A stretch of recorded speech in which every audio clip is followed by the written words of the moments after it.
umukino mwabonye gute?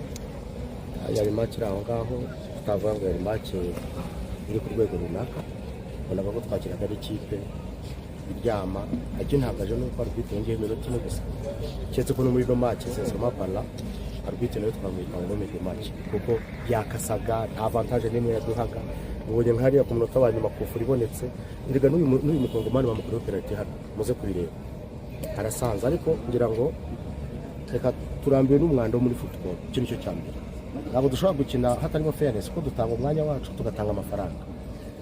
Ushobora kuba mugiye gutungurwa n'icyo ngiye kubabwira, ariko ikipe ya Gasogi ndayisheshe bwe no munsi Urayisheshe peza cyane rwose. Ubuhe uri?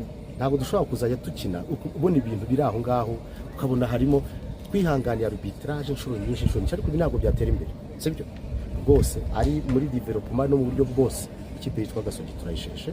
Icyo tugiye kureba ni ukureba amafaranga abo dufitiye ibyo tugomba kubagirira, abakinnyi bashaka kugenda bagende, ntabwo tuzongera gushora na rimwe mu mupira wo mu Rwanda. Umuntu abyumvishe neza yakumva ko ikipe ya Gasogi tuzongera kwirana muri shampiyona turi ku munsi wa 18. Ibyo nta nubwo biratureba kuko twagerageje guhatana tukigera hano.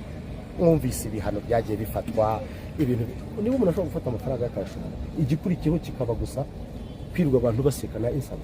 Mureba ngo n'umuntu arubite mukuri byarutwaga n'uwari gutanga amapenalty kuri adversaire, kuko yatuvuniraga mu ivi ku buryo ubona yari very very motivated.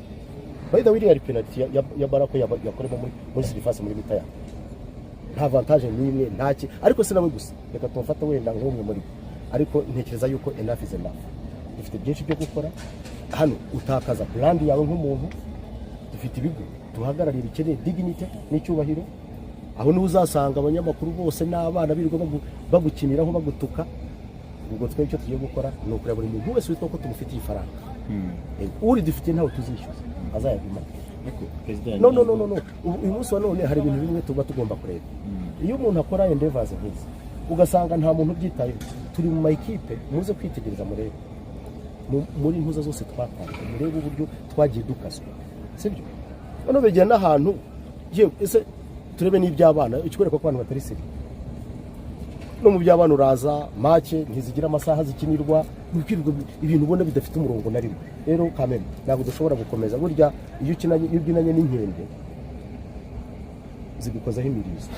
So that is it. Ntabwo ntabwo ari emosi no s'il vous plaît sezeye ubonye nubwiye ko indyo bikubwiye kugira ngo message mbere ko y'abastaff kandi rwose nta n'ikindi nicuza.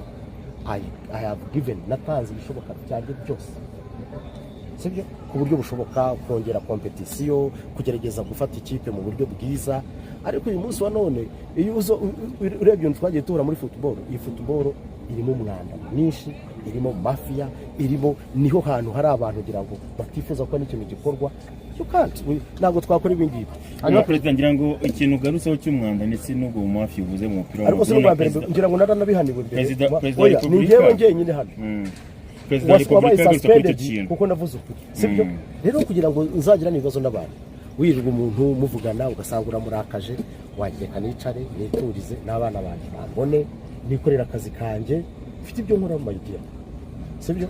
Nimba umufana we hari ikipe nzageza ndebe make ntuje ntagiye no kwirwa nanatukwa nama, ariko za ahantu wicara umuntu akaza kwanariza adakwiye no gucisha izina ryawe mu kanwa ushyize muri reality. President ngira ngo icyo kintu ugarutseho n'umukuru w'igihugu yakigarutseho cy'umwanda n'iki nubwo uvuye mu mupira w'amaguru tanga ubuhamya ku bandi wenda basigaye kugira ngo ndanarize ijambo ry'umukuru w'igihugu. Nuko yagarutse kuri icyo kintu cy'umwanda uri mu mupira w'amaguru. Ibintu ngira ngo hari abantu benshi bagiye banavuga ariko buriya ngo aravuga barakora iki. No, ibi ni ibintu biririyo ngira ngo this is okay, ariko njyewe Kamet bimaze kungera ahantu umva nkubwiza ukuri.